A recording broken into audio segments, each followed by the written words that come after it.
אני מאמין באמונה שלמה בביאת המשיח אני מאמין ואף על פי שיתממע עם כל זה אחכה לו בכל יום שיבוא אני מאמין באמונה שלמה בביאת המשיח אני מאמין ויאת על פי שיתממע עם כל Here to speak about what I believe in, ani ma'amin, and I'm here to tell you that I believe in something which is at once so obvious, known to all of you, and yet is so neglected as an object of our discussion and study and thinking about, which is the mind. I believe in the mind, in the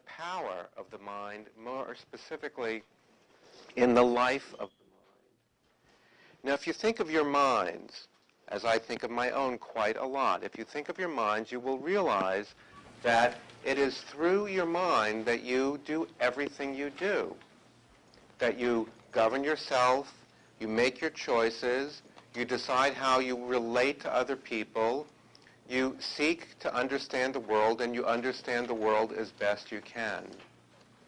Now, I say this to you because if you realize that and if you think about it, as I do really every day, then you think, perhaps I should devote myself to the life of the mind, which means to ennobling my mind, to improving it, to thinking about how I can expand my mind, sharpen it, improve its skills, and thereby improve myself and the world around me. And if you think about how you can do this, it leads to a different way of moving through the world. You think about how can you use your time in school, outside of school, to improve that critical faculty you have, your mind, so that you can live the fullest life that you can, help your family live the fullest lives that they can, help your community prosper as much as you can, as much as it can. And when I say the life of the mind, and you should think about your mind, I would like all of you, if you would, to close your eyes and focus on your mind.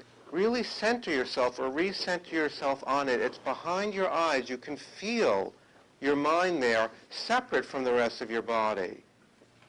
And if you do that and recenter yourself and think about what it is that is in your mind and what it is that you can do to improve your mind so that you can do all the things I've mentioned, it can lead to a slight or greater reorientation in how you move through the world and how you approach school and, for that matter, everything else. Now, the payoff in the most specific terms of this is that if you start thinking in this way, you realize also that through your mind, you make and you remake yourself every day by learning new things. Even though you may not be focusing on the life of the mind, you learn new things. Or by deciding that you are going to use your mind to make decisions about how to govern your life. You can remake yourself every day. You can decide to turn the products of your mind into the products of yourself, into what you do, into how you affect yourself and the world around you. And I'll give you a practical example from my own life. I read a lot. I'm a writer by trade. I used to be a professor. I spend a lot of time reading and thinking and writing.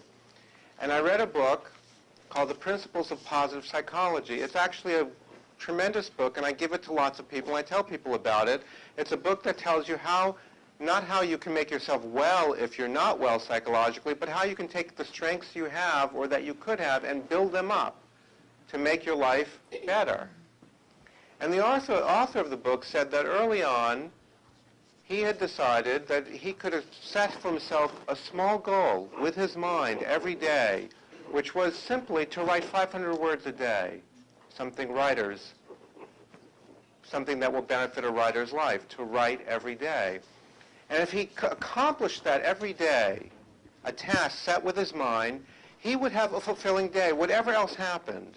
Many other things happened. He could write more. He could spend time with his children. He could go out and meet someone. He could get his car fixed. There are lots of things he could do. He could spend time in his community. But if he wrote 500 words every day, he would achieve something which would make his life fulfilling and be productive. I read that, and I'm a writer, and I thought, this is a great idea. And so I resolved at that point to remake myself after reading, using my mind, reading this book, someone else's wisdom, incorporating it into my own life, and I decided I would write 500 words every day at least, and thereby have a productive and satisfying day no matter what else happened. I could look back at the end of every day and say, I did something productive and useful. And I resolved to do that, and in fact, I have done that. And on many days, I write much more than 500 words. And if you're a writer, to write 500 words every day is a lot of words over the course of the year. You can be very productive. And I started this about 6, 7, 8 months ago. I don't remember when exactly. And I have become a much more productive writer. Not that I wasn't a productive writer before, but I am much more so now. And so, in line with what my resolution through my mind has been to refashion my own life, I don't sleep that much, I got up at 4 this morning, prepared the house for everyone, which is what I usually do, and before having breakfast and showering, getting ready to come to be with you, I sat down and I wrote my 500 words. In fact, I wrote 600 words this morning. I checked.